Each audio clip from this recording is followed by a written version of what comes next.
right. So with that, very good morning, All right. everyone who has Yeah. attended here. And welcome to our LinkedIn Live session on Lego Serious Play. That is a session that we're doing this morning for about 1 hour time.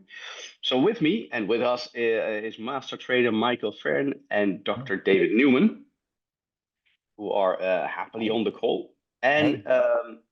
they will basically take us through, for the next hour, through what the training content is going to be. What do you expect as we go through, the Lego Serious Play method as they come and deliver this in Vietnam? And we're going to be both in Hanoi as well as in Ho Chi Minh City for a Mm, number of dates that we have and will keep sharing through LinkedIn, but also through a couple of other platforms. And today, it's not just the details or the details, but the content of what's discussed, and you'll be taken through those 2 days, but also when we are actually running the trainings, your ways of signing up, etc., etc.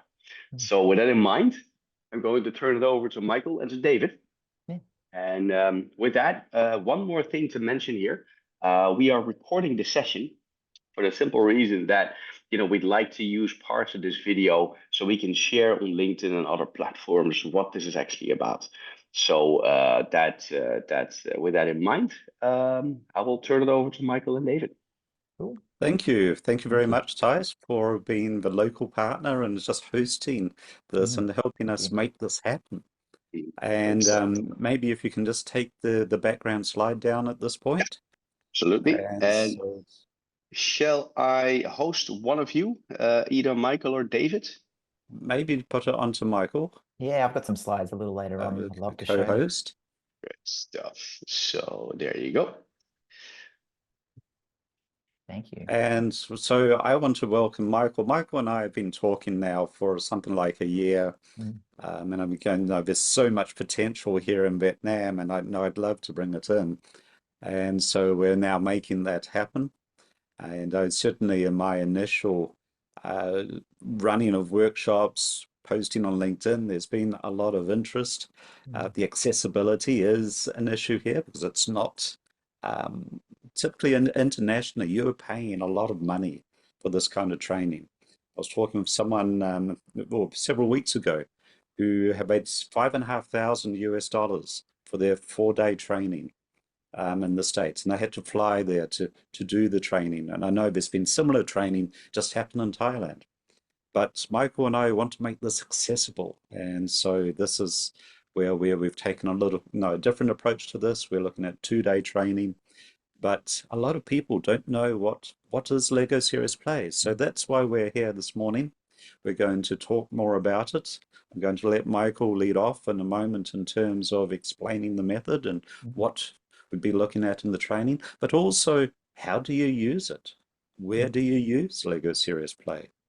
I've been using it in a university environment, but that's actually only one of many possibilities in terms of where this can be used. And it came out of the corporate sector. And so what we'll be doing is talking about those uses in the mm, corporate sector. So with that, I'm going to pass over mm. to you, Michael, and let you run with it. Cool. Thank you, David. And again, thank you for all of this, for inviting me to Vietnam and bringing me over. Hi, everyone. I thought I'd do a little introduction for me. So you can probably tell from my accent, I'm from Australia. I've been a facilitator here for over 20 years now. The time adds up.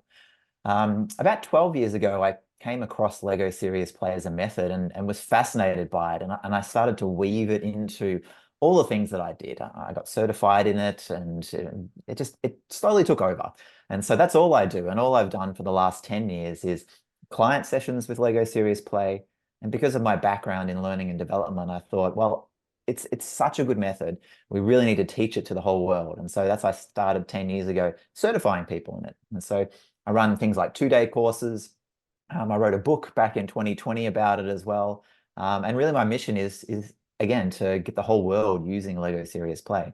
That's why I'm excited and when David invited me to Vietnam, because I just see there's so many opportunities around the world for people to be using this and to enhancing their work.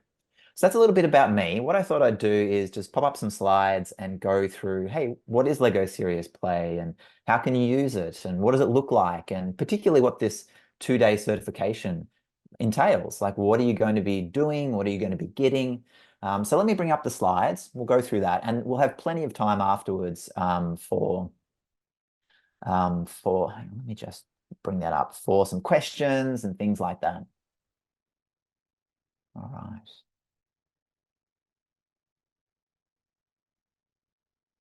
Let me just bring up the right slides.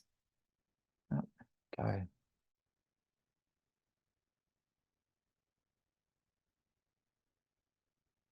Sorry, I just got to get my slides all ready.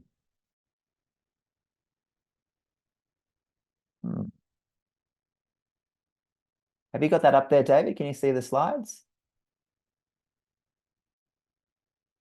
Oh, I think you're muted, sorry. We were seeing your screen. We weren't seeing the slideshow. Ah, okay. Well, let me bring that up. For some reason, it's got the wrong one up there. Give me 2 seconds. I had it up here a second ago. Okay, and maybe while Michael's doing that, maybe I'll give a little bit more about myself. I'm based in Canada. I spend part of my time in Vietnam. I teach at the University of British Columbia and also at Solvay Business School, Vietnam. And I actually trained in Lego Serious Play late 2022. I've been using it in a university environment since then. And so I'm using it with everything from incoming students, first year students, right through to master's level students who are working students that are coming back to do their masters at the weekend. And so there's a whole range where I'm using it, and it works at all levels. How's that, Okay, David? Can you see it looking now? good. We're looking good, Michael. So Sorry about that. I had so many things open. I was working on so many different things this morning. They just kept popping up. So let's talk about Lego Serious Play, and I'll take you through some slides. So for me, it always starts with, okay, what is Lego Serious Play? And I loved David's video that you did a few days ago on your take on what Lego Serious Play is. And there's many different ways that people sort of look at Lego Serious Play. And when I think about it, for me, it's very simply this method that we use in meetings and workshops and classes to get people to, think a bit differently. So think of different ideas.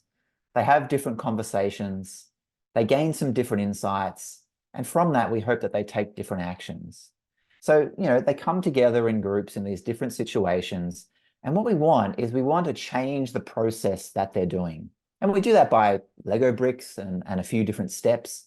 But by changing that process, we're hoping to change the outcome of what happens after that 1-hour meeting, that 2-hour workshop, that 3-hour workshop.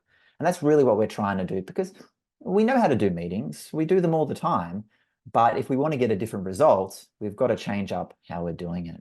And Lego Serious Play adds that sort of different way of doing it to your toolkit.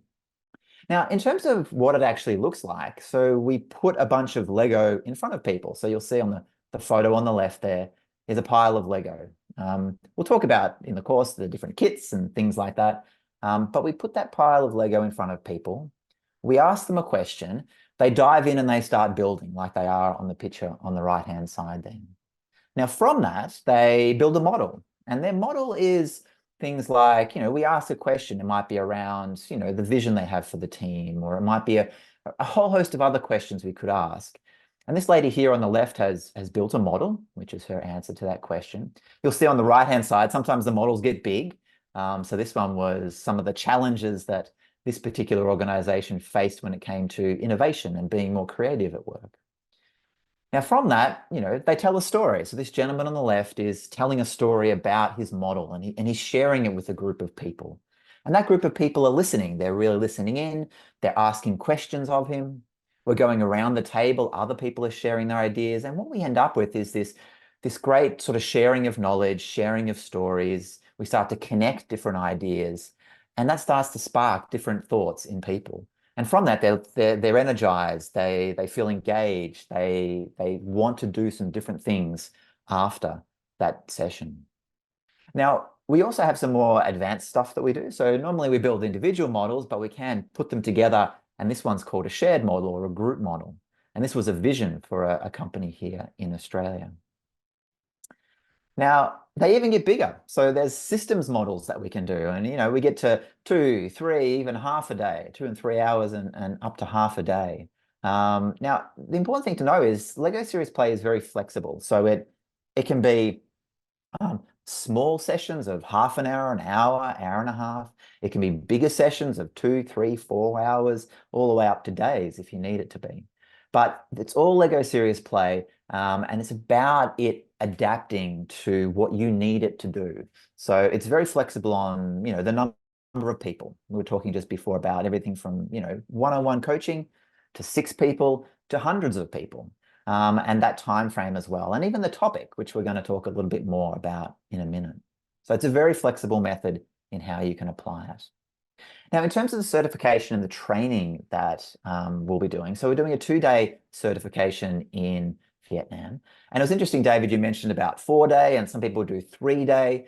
And what I've learned, I started doing 3-day certifications when I first started.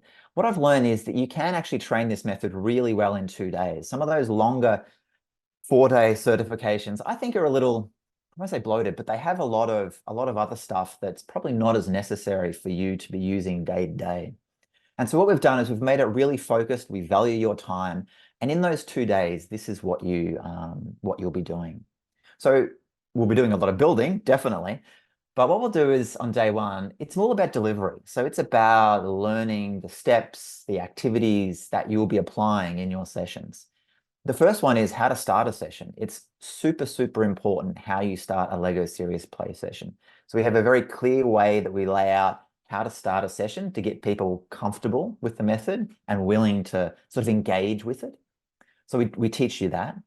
We teach you a whole range of LSP activities from the mentioned before, the individual models, all the way to group models and systems models.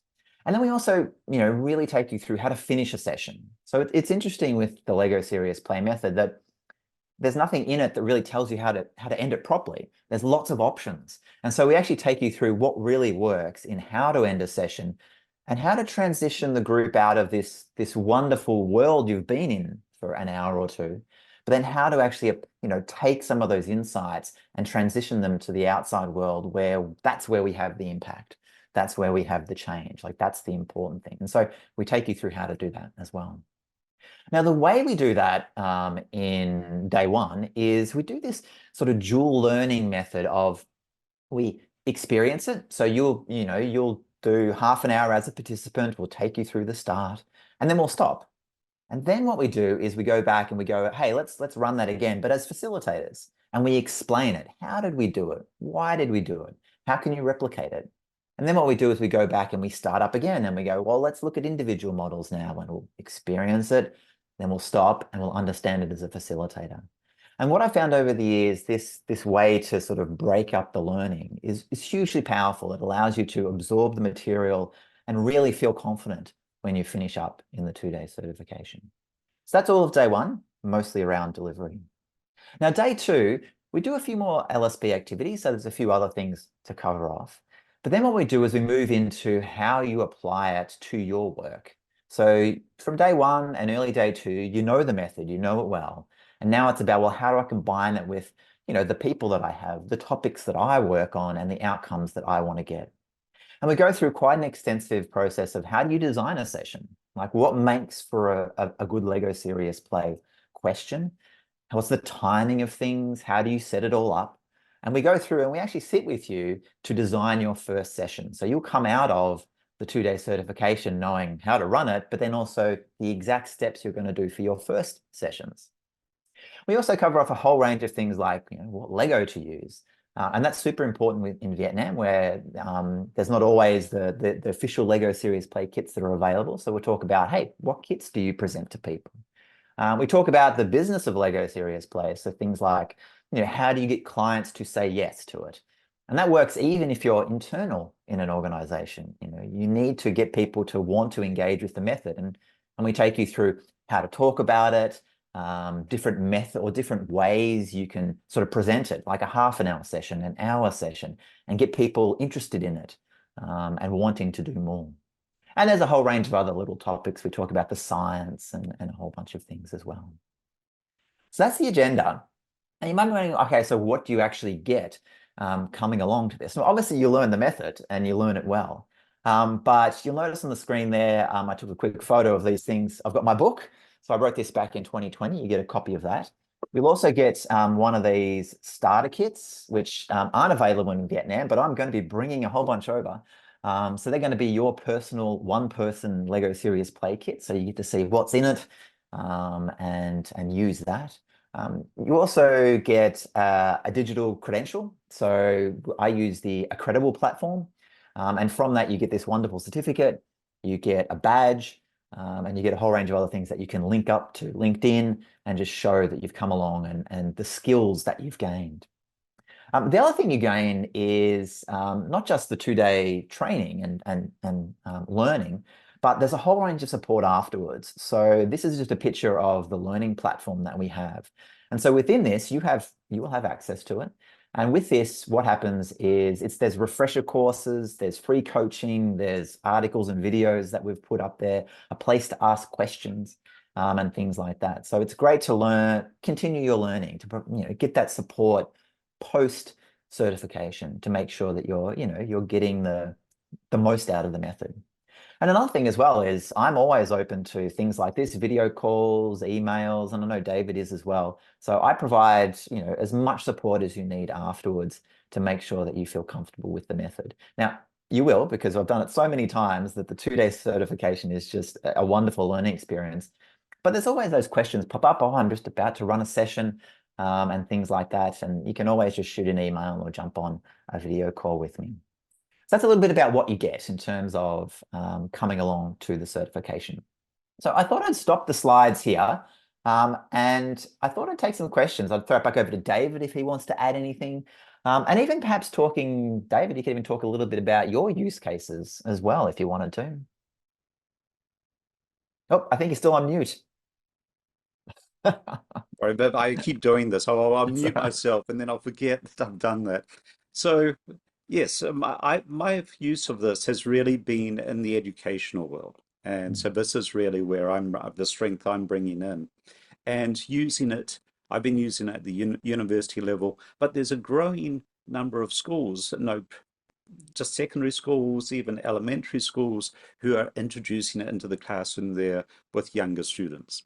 Mm. My experiences with university students, and I know this has been used in a number of different disciplines. I don't think this is restricted. I've Mm. read of nurses being trained using Lego Serious Play. Engineers, makes sense with the engineers. I've been using it with onboarding first year students in Mm. terms of getting them to start to think, what does a learning community look like? What part do I play? And this is great in terms of being able to vision yourself. One of the things that Lego does is that it enables people to take ideas or feelings within themselves and externalize them. And so Mm. they can talk about this is what this brick means. And Mm. it's an externalization of feelings and thoughts that they are having. And it becomes easier to talk about. If you're in a conflict situation, this externalization actually makes it easier to have that conversation. Mm. Then I've worked with first year writing students, writing and research students, and just in terms of how do we develop a thesis argument? Mm. What is the structure of the research paper I'm doing? And then being able to use it in that context to start to conceptualize what they're doing. And I've had many students go, okay, now this makes sense now.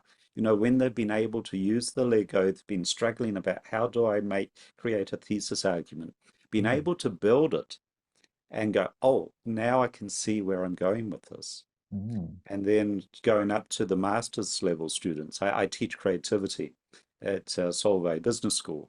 And I had the students go into their organizations and do an audit of, where is this organization at in terms of their creativity and innovation and looking Mm. at different factors. But they're able to create a model, a systems model of, okay, this is what's happening in the organization. And this is what we need to do now to move it forward, to actually conceptualize the change that could happen. And this Mm. is they do with the model. And I have students doing a presentation sort of at the end of the course about, and it's a progress of where they're at. And I've had the students using the Lego to help explain, where the organization is at. It actually becomes a visual tool for them, and that. So Yeah. that's really where I'm using it now. Mm, I'm certainly aware I haven't done this out in the corporate side mm, yet. I've my focus really has been on the educational side, yeah. but I have seen it being used in the corporate sense in Yeah. terms of onboarding Mm, with new employees. In a university sense, I know it's quite widely used in terms of career guidance, helping a mhm, student figure out what direction do I really want to be going in. Now, I have yeah. this degree or I'm working on this degree, but what's next? Yeah. And the use of the Lego. So this is more of a one-on-one coaching situation. That what's next? This is a great tool to help them with that. Yeah. So Well, that's a little bit from my side. Maybe yeah. toss it back to you, Michael. Yeah, yeah, I can share some of the corporate stuff. I love hearing about all these different use cases. So that was a wonderful insight into the education world because I've trained quite a few people here in Australia and around the world in sort of universities and education, but it's great to hear, David's all the nuances of how he's using it.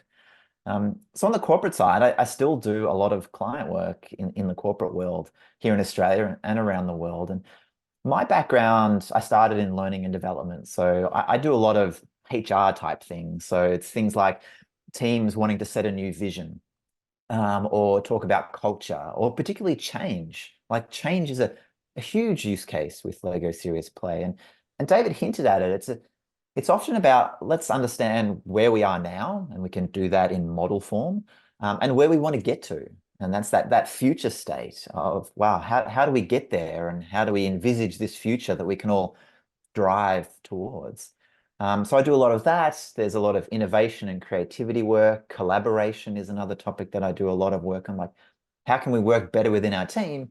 But then how can we work better between teams? So that's another one. But that's just a little sort of sphere of the work that I do in for clients on the corporate side. But I've taught it to people that are in marketing, taught it to people in IT, everything from design, in different business units as well. So it's just the topics just go on and on. Recruitment, it's used in recruitment and onboarding, as David was saying. I mean, I've seen it used in, build what are your expectations as a new person's coming in, and the manager sits there and says, what are my expectations? And it just promotes, as Lego Serious Play does with all of these topics, just a wonderful conversation. It opens things up, for you to really dive deeper into that topic. A more unusual use case I've heard of is with professional sports teams and actually Yes. in coaching and teams that Yeah. it's being used. And Yeah. I have a couple of friends actually in North America and Canada and the US who've been using it with the military and Mm, in terms of training officers. And so yeah. it's certainly widely used in the military. I Yeah. know, again in Vancouver, a couple of the city governments have been using Lego in terms of their planning, Yeah. and that they regularly will bring in a facilitator to take them through a particular project or envisioning, planning, and they're using Lego to help through that process. Yeah. It's interesting you mentioned about military and sports because I'm seeing more of that. I actually trained someone just about a month ago who was from the military, and a lot of Defense Department here in Australia as well. And here in Australia, there's one gentleman who works for our Australian Institute of Sport, and he rolls it out to coaches, like Olympic coaches and athletes, and not just on well-being, but like on, their performance and team sports as well. So yeah, it's just, as you can tell, I'm very excited about all these use cases. And this is why I'm very keen to get to Vietnam and share it with all of you, because I love hearing where it goes. Like for me in Australia, I have a particular area that I do it in. Like I said, it's more HR, it's more corporate. But the reason I teach it is to hear the stories from David, to hear these other stories, so that I know that this method is, it's enhancing conversations around the world in so many different areas that I could never being. So that's why I love it. Anything last that either of you want to add before we throw it open to questions? I think let's open it up for questions, and then Yeah, towards the end we can talk a bit more about what's coming, yeah. some more details of that. But yeah, so thank you everyone who's here. This is your chance to ask questions. Feel free to either drop it in the chat or come on camera, turn your mic on. Let's have a conversation. And I should say as well, David, I know David Lang, you just popped in late. We are recording the session, so feel free if you wanted to go over it, we can provide you with a recording of it. But also feel free to fire any questions away as well. Everyone's just thinking, any questions?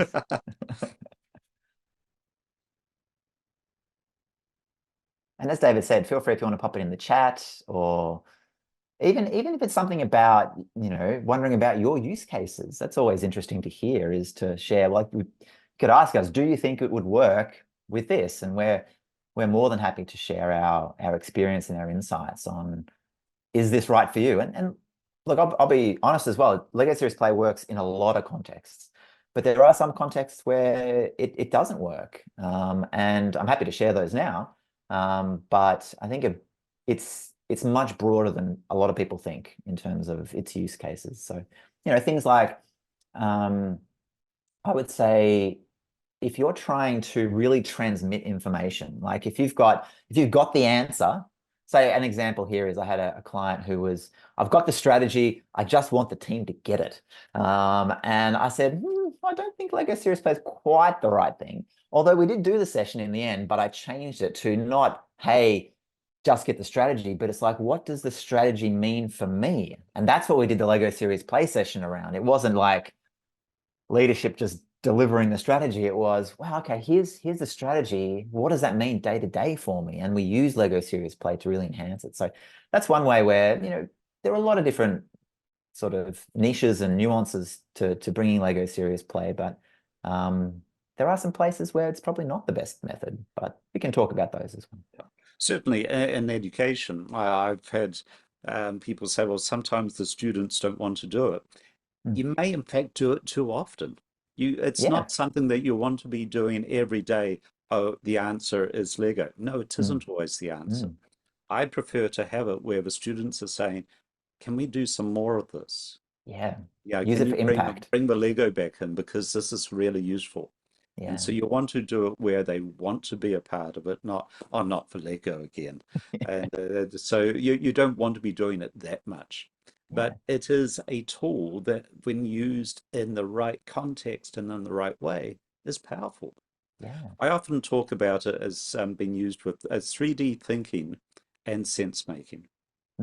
It's a way of being able to take, your thinking from in your mind to in your hands. And I just released a video yesterday about the homunculus man, and the fact that our hands are the most connected part of our body to our brain.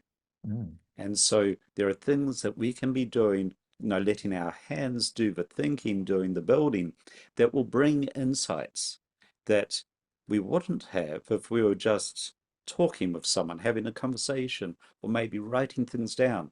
We aren't actually accessing the same breadth of our brain that we are when we're using our hands. Yeah.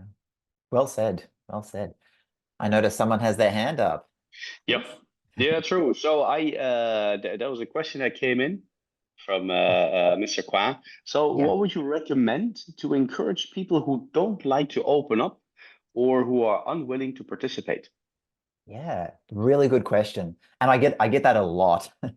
And it's a really good question because Lego Serious Play really is about opening up. And one of the things, there's a few things to say. One of the things that I love in the way that I teach the method is it allows people to open up to the level they're comfortable. And so you're never forcing anyone in the group to open up to every single thing. Like, the way we set it up, it's like, share what you're comfortable with. And so that's the first thing, is to make sure it's a safer space for them to open up. And if someone wants to open up a little bit, that's great. And if someone wants to open up a lot, which I see a lot of, that's awesome as well. So that's the first part, is the method allows people to really choose their level of involvement. But then the fear is, well, maybe a lot of people will choose that I'm not going to get that involved. And so what I do, and this comes out in the certification, there's a very set way we warm people up. So we go through, like at the start, they have a lot of questions in their mind. Like if they're new to Lego Serious Play, they might be like, hang on, I'm not that good with Lego, or I'm not that creative. I'm no Lego master. And so there's that, there's, oh, who's doing this? And am I worried about, being compared to the person sitting next to me? So there's all these questions and worries and fears that float in people's minds as they walk into a Lego Serious Play session. And so the way we teach it and the way I encourage you to sort of run your sessions, it answers a lot of those questions up front. And so we talk through, hey, who else is using it? And so we show some different companies and different people that are using it, and that gives them, okay, so these companies, these teams are using it. We talk about it's not a competitive thing. It's not about being good or bad at Lego. It's about building a model. And I've seen the simplest models, people tell the most wonderful stories. And so it's not about that worry of the Lego and being good or bad at it. And so if you do these small little things at the start and a little warm-up activity, and what I've found is I've run hundreds of sessions, thousands of people through it. There are just very few that don't engage. In fact, I can't think of anyone that hasn't initially engaged in thousands of people that I've done.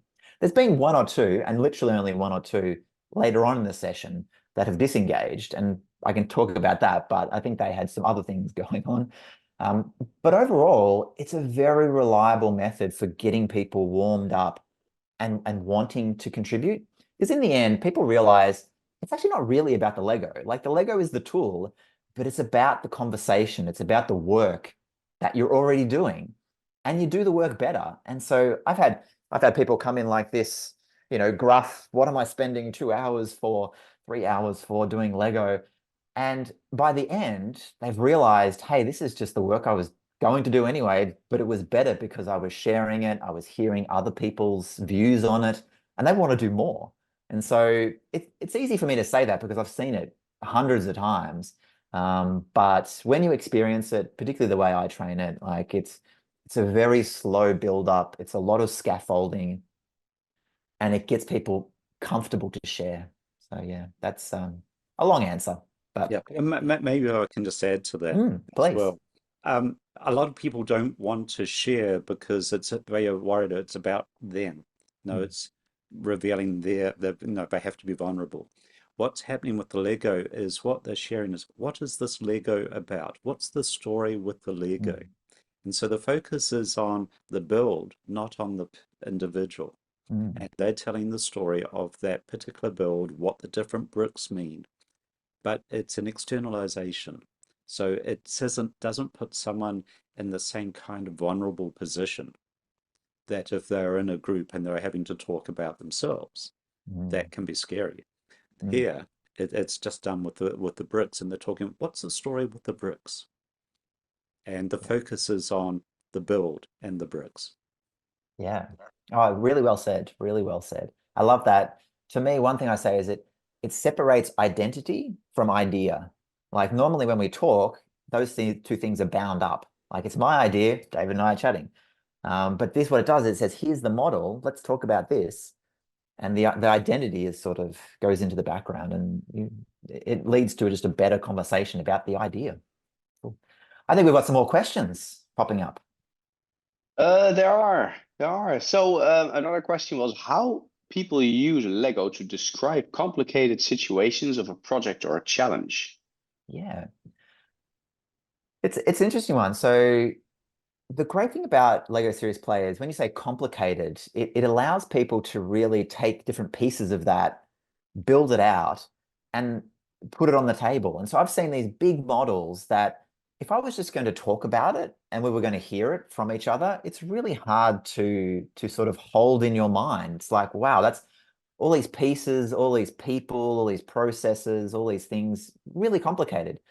But if you break it down and you build each part of it and you have it on the table, it's like this aid, this conversational aid that allows you to almost like a mind map to navigate the complexity.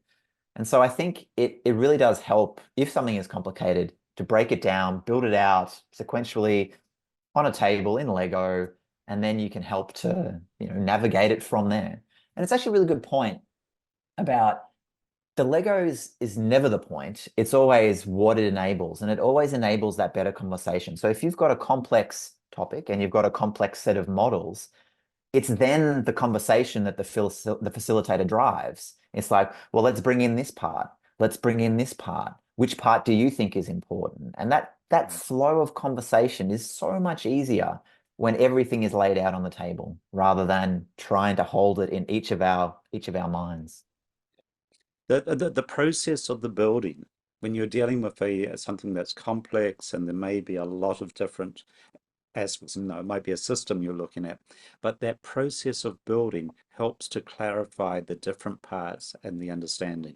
So that's why that's the sense-making part of Lego Serious Play, where I've observed students trying to working out concepts. Okay, now I have to build that. Now, how do I build this? And in the process of figuring out how they build it and letting the hands do the thinking, let the hands, let's just start building. They start to go, okay, now I can start seeing how this connects together and what are the different components of it. And so often when there's something that is complicated, this will actually help make sense of what is complicated. It's that process that is happening as you're building that helps to clarify. Yeah. And one last thing just on that, often what comes up in Lego Serious Play is each person has a piece of the puzzle. They have part of it. And if you engage everyone and give everyone a voice, then all the pieces come together. And I think that's where you can, not one person has to have that complexity in it. They can have their little piece and their understanding. And as long as you're getting all the pieces, you get the full picture. I think there was another question as well. Yeah, there is. Actually, this came from me. I was thinking about this. So, does Lego Serious Play also work in a one-on-one setup? So let's say, for example, I'm doing a coaching session, and I'm working through some challenges that my coachee has. But would that method also help then in solving it, or at least clarifying it? And if so, how would you approach that? Yeah, good question. I'm happy to take that one, David. It does. I've taught many a coach how to do it, and it does scale down to a one-on-one method. And if you think about it, if you're coaching someone, you're often just asking questions and prompting in them answers, and then they're talking about it, and then you're asking more questions, and it's often that dynamic that you're just a one-on-one facilitator, really. You're guiding them and helping draw out what's within them. And it's the same thing that with Lego Serious Play. So what you would do is you could go from the start and say, hey, we're going to do a Lego Serious Play coaching session, or you could bring it in mid-session. And essentially it's, here's the question. And often, there's frameworks, like you're probably familiar with the GROW model, the goal, the reality, the options, and the way forward. It's a classic coaching one. I've taught a lot of people to, hey, instead of just talking about it or writing it down, why don't you build each of those stages with Lego Serious Play? So what's the goal? Let's build that. And you give them just a few moments. The great thing about doing it one-on-one as well is that it happens a lot quicker because it's just one person building and sharing. Whereas normally what we do is we get groups of 6 or more together. So they build what's the goal, they build which is the future state, they build the reality, which is the current state, and then they build some options of how they want to move forward. So yeah, it works with existing coaching frameworks. It works with existing questions that you would be asking. Think of it just as another way to answer those questions that you're already prompting in your coachee. So yeah, it works really well. In fact, there is a coach, and I'm referring to Paul here, who Yeah. has been certified now by ICF. He actually teaches a coaching method where people can be trained both as Lego Series Play facilitators and coaching, but they mesh so well together. Because one of the key parts for Lego Series Play is setting up the right challenge questions. How do you frame that? How do you develop the right question that where people then dig down? Well, that's the same skill that you need as a coach in terms of what are the questions that you let them sit, and they lead to new insights from the client.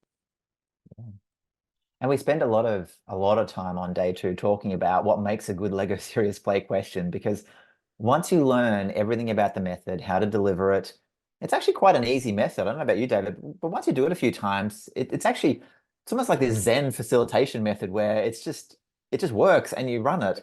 But the key is always the question. And that's actually what I spend most of my time on now, even 12 years later, is what's the question? What's the wording of the question? What am I trying to get the group to open up to? And so, yeah, coaching is just a great example where the questions are key. It's always the question is key. Yeah, yeah. I see a question from David there. Is OSP a good method to debrief another activity, such as a simulation as part of a larger workshop? And absolutely, yes. Now, how do you take what you've harvested, what you've learned? Let's create a representation of that, and just reflect. Does this make sense? It's part of that sense making. You might want to add to that, Michael. Yeah, I've got an example of that. So I think the key to Lego Serious Play is you can run just straight Lego Serious Play, like an hour of it, 2 hours of it, but it actually works really well when you combine it with what you're already doing. And so there's one method that I teach people, which I call, a lot of them use, called the bookend. And so they might be doing a half a day or a full day session of just normal content. And I say to people, start with Lego Serious Play, because the first part of it opens up the conversation really well. Like, so you might do half an hour, 45 minutes of Lego Serious Play at the start. Do all your other content, all the other activities, bring in your other tools.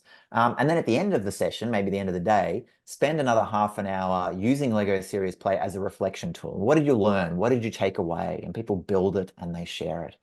And just as an example, this is many years ago, maybe about 7, 8 years ago, I taught a teacher here in Australia. She was an English literature teacher. She would teach what we call the year 11 and 12. So it's the last 2 years of high school. And so she would get her students to go off and read passages of Shakespeare, just read it. And then she would bring them back and say, what did you learn from that? Build it in a Lego model. And they would reflect and they would build their Lego model of their understanding of Shakespeare text. And it was brilliant. And I've seen many people do that, where it's a great reflection tool and a way to sort of sum up other content, other activities. And reflection is an important part of the process. That Yes. is really the 4th stage is the reflection. And so Yeah, being able to facilitate that reflection process. You don't want to just finish the model and then, okay, let's go off. The reflection is necessary really to get the value from the earlier part of the process. Yeah. Great question. Thank you. Any other ones? You're all asking really good questions. I love where everyone's mind is at and thinking about how it can apply to your work. Any other last minute ones? But I've got a question for participants here. What are the barriers for you in terms of using Lego in your workplace or your role, whatever it is doing? What are the barriers? And feel free if you want to pop it in the chat or even jump on mic as well. But have a think about it. What are the barriers? It's a great question, David.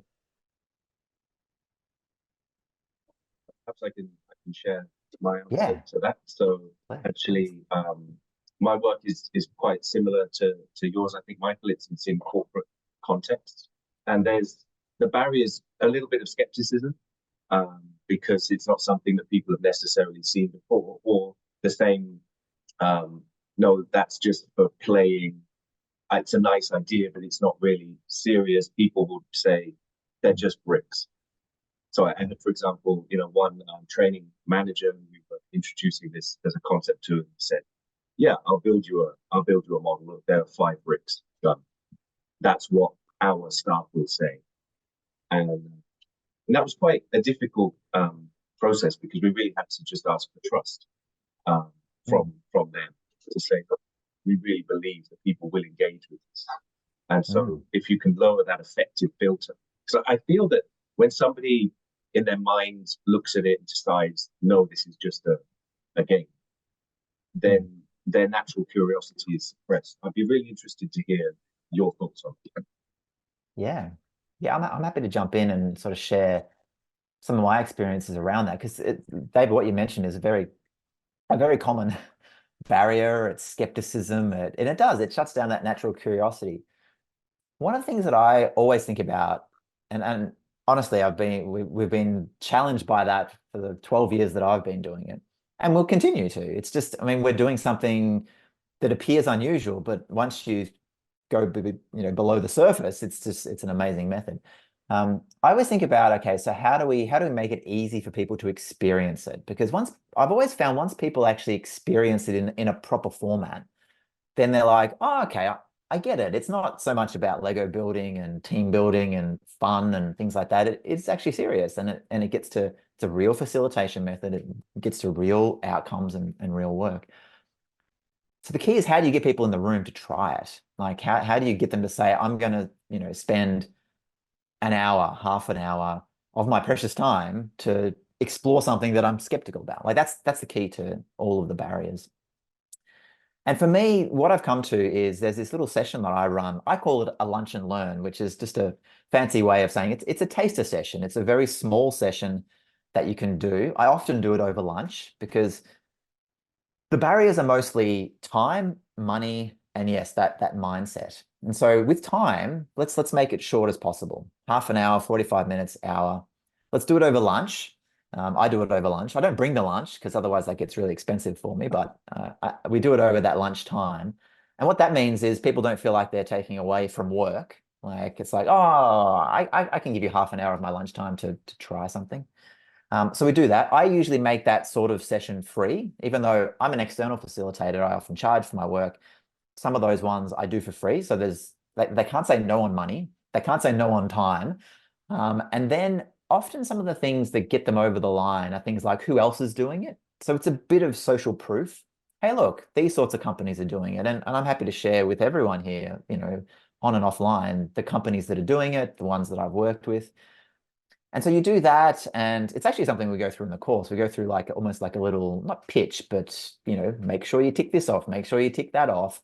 And that gives you the best chance. Now, some people still say no, but as long as you're giving yourself the best chance by, making sure that it's a low amount of time, there's no dollars or very little dollars, you're showing other people doing it, you're showing some photos, and then you're saying things, why don't you just give it a try? If you can do all of that, and many people will say yes, some people will say no, that's fine. David, are you internal to an organization? No, I'm an external facilitator, okay. But we do tend to work with large organizations. So yeah, okay. The reason I ask that is because internally, I would say you do that, and then you just offer it out, and then you go to the next person and the next group, the next company, the next team. I don't want to spend, hours and hours and hours and hours trying to convince that one person, because they might just not be ready for it, even with your best efforts of, making the barriers as low as possible. And so my advice is you do that, and then offer it out, and some people will say yes. Some people will say yes in 6 months. Some people will say yes in 2 years. But I just go to the next person and say, hey, look, this is what I do. And if you want to do it, come along.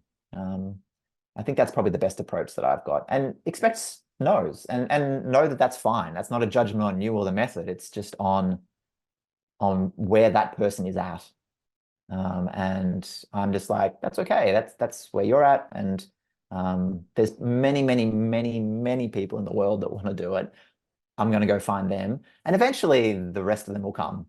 The rest of them will come because you think of it like I call it the tech adoption curve. So it's like we're in the early adopter stage, and you just got to find those early adopters to the early majority. And then I should do it this way, the early majority, and then the majority will come along, and the laggards will come along too. It's just time. It's you doing the best that you can do and offering it to many people, and then it's time. I think that's my approach. Yeah. I get skepticism from the students as well. I mean, it's just the same thing. Oh, we go and play with Lego. What I do is I explain why we're doing this. A little bit of a science, you know, a bit of Mm. neuroscience, a little bit of what's actually going on. And the fact that the Lego is just a tool. It isn't we're building a Lego something. We're using the Lego as a tool in the process. And it's quite possible we could use other things as well. It doesn't have to be Lego, but Lego has one of the best systems for us to do this. And Lego also, people have warm feelings about Lego from their childhood. So there is this opening that happens with the Lego for many people. For some, oh, this isn't serious. I'm here to work. Well, the Lego is simply a tool in terms of doing that work. And like Michael, I also say, hey, this is used in a lot of other organizations. And just saying, look, this is who else is using, and it's used at senior levels. This isn't just about play. Play has a part of that process. Play is actually important in opening up the ideas, but play isn't the end, isn't the reason why you're doing this. Well said. And good question. Thank you, David. All right, I just noticed the time. We've got 5 more minutes. Is there any last questions? Any last thoughts or comments? Oh, I think we've got one more there. Yep. So I am working in HR for a small company and don't have many chances to use Lego for people development activities. I am wondering if it makes sense to invest in the training and Lego purchase. Good question. Does it make sense? Well, I would say being in HR, like I'm from HR, and I have to say, I think this tool could almost go in almost like all parts of HR, like from onboarding to recruitment to learning and development. Like there's so many parts to it. But that's just my background in HR. I think, oh wow, there's so many use cases. I guess whether you feel it's right for you in terms of doing it now, that's something probably you need to decide, but I'm happy to share my thoughts. It's a tool and it's a method that once I got it into my toolkit 12 years ago, it opened up spaces to do more and more things. So it started small. I started with, one every couple of months. And as David said, you probably don't want to be doing it, every week or every day within a company. So even if you just used it once every 3 months for a team building thing, team dynamics, strategy, vision, collaboration, change, culture, like all those topics, which I do, which are great. Even if you only did it for, once every 3 months where something came up that was important, then I feel like Lego Serious Play, just the value that it provides as another tool in your toolkit. I don't know. I think it's so valuable that you'll be doing it as I'm going to be doing it for my life. But I'm obviously biased because I've been doing it a while and I love what I see with it.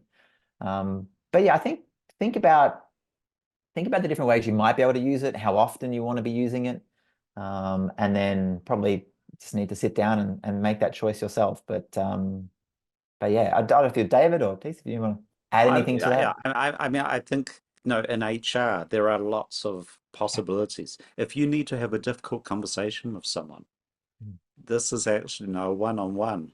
Let's build this situation. Let's look at this situation from different perspectives and build, how do you see this situation?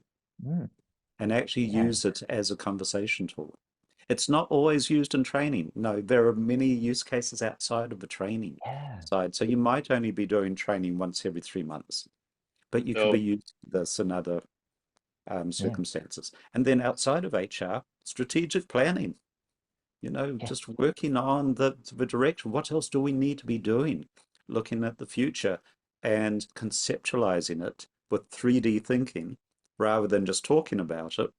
Let's build this. You can use this in meetings. Let's build. How can we find a better approach to something? Well said. Any last comments or thoughts on that one? I just want to add also, so Lainan said using Lego in interviews. Yes, there are actually some companies who will use Lego as part of the interview process. Yeah, both group and also one-on-one. Yeah. So yeah, there's some companies here in Australia that I've taught that do that, like Ernst & Young here in Australia, one of the big big consulting firms use it in their recruitment. The only thing with recruitment is I always say to people, just tell them they're not being judged on their Lego ability. Yeah. But and I would build with them. Like if you're doing one-on-one in interviews, you know, they build, you build. I think that is, you know, so it might be about, you know, expectations, or you could ask, you know, times they've been in a successful project, or, you know, what did they learn? And like, there's so many different questions that you could be using it in interviews. So yeah, there's quite a few people around the world using it for that. Yeah. Are there any other questions at this point? Yeah. Thijs, do you have a slide with the workshops coming up, or shall I just talk about them? Sorry, I didn't Yeah, send you that graphic, but true. No, let's just talk about those. I will also okay. in the chat share the place where you can sign up. So I will send the sign up form in the chat box, so people can look at that to their heart's content. But I'll turn it over to you, David, to talk about the specific sessions, the where and the when, and those details. Yeah, so I'm heading out this week. I'm going to be in Hanoi on Tuesday. I'm actually running 2 sessions in Hanoi. One of them is that lunch and learn that Michael's talking about. I'm doing that for one of the universities in Hanoi, and then in the evening I'm going to be at the Improv Hub. And we will, if you need the address for the Improv Hub, direct message me or Tice, or we've got this. I know we have this up on both LinkedIn and Facebook, but we can send you the address for that. The Improv Hub is close to One Kim Lake. It's basically a block away from One Kim Lake, so very central. It's upstairs. It is actually a little bit of a, you need to know where to go in some respects, but we'll have signs up for you. So that's in Hanoi. And then in Ho Chi Minh City, La Zero Cafe in District 3 will be hosting me on Wednesday evening, where we'll again have an open workshop there. So those are the 2 possibilities in this coming week. If you're in an organization and you go, oh, we'd like you to come in, reach out to me. No, if you're in Hanoi or Ho Chi Minh City, let's see what we can do. But if you're somewhere else in the world, we probably can't help you with that immediately. But again, feel free to reach out, because Michael is traveling. He offers this training all around the world. So we may well be able to, either we can do it, or there may be someone in the partner, one of the partner and the partners of Michael, somewhere elsewhere in the world, who might be able to help you with that.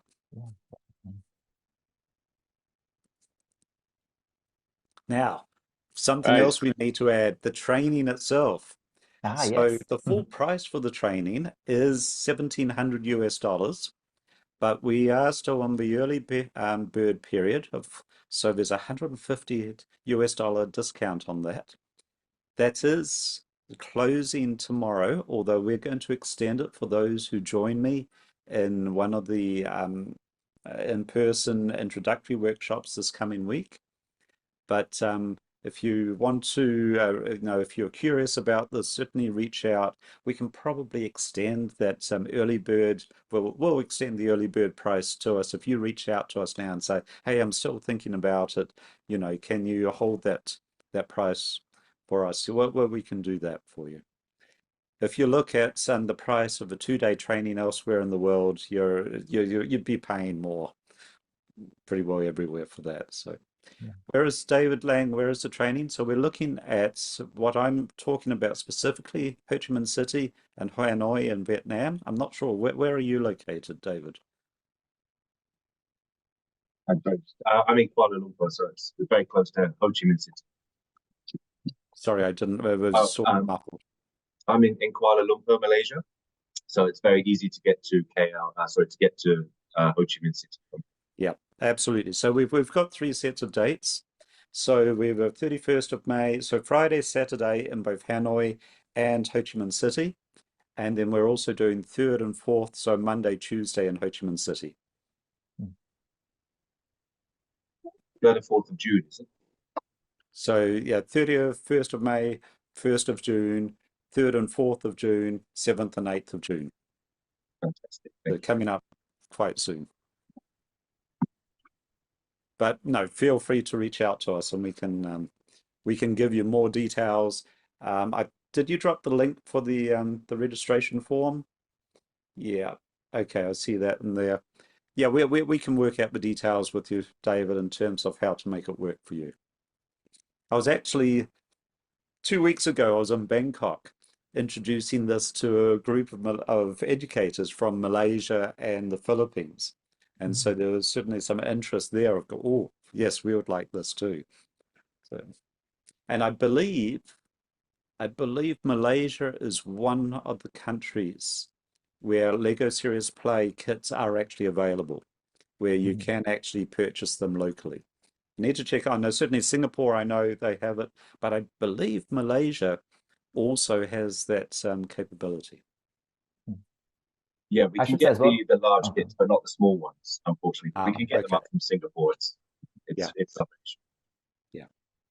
I'll add in there, David, as well, from Vietnam point of view, while some of the official kits aren't available sort of locally, we have options. So I always talk about different options for people. So you're definitely going to be getting a kit. I'm going to bring it along, but the what kit to use, what Lego to use, we talk about lots of different options that are available locally, and we can always figure out ways to.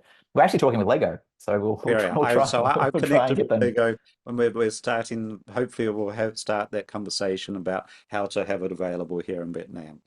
Very early stages. I'm not saying this is going to happen yet, but the conversation has started. Yeah, cool. Fantastic. Nice. Great stuff. So it is 5 minutes. I'm playing a bit of the the timekeeper here as well. Good. It is 5 minutes past the time. I've seen some people log off. It seems like that we've had quite a few great questions come in. People asking some good information, and it seems that we have a lot of information shared. And hopefully also great reasons to come along and do the workshop. I've once more shared the sign up page in the chat. So that is there for the people who are still in. Feel free to sign up, and I will be the one picking up your applications and such. So I'll make sure that for the ones who are interested, you can work with me directly, and I'll make sure that you get signed up and that you come in either in Hanoi or in Ho Chi Minh City, wherever it is that you'd like to appear. Okay, I'm just before people go, I'm just going to upload, and I'm just trying to find it. I'm going to upload an information sheet about the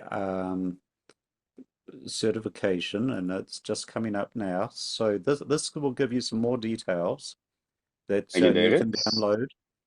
It outlines some of what Michael was talking about. What are we going to cover in the training?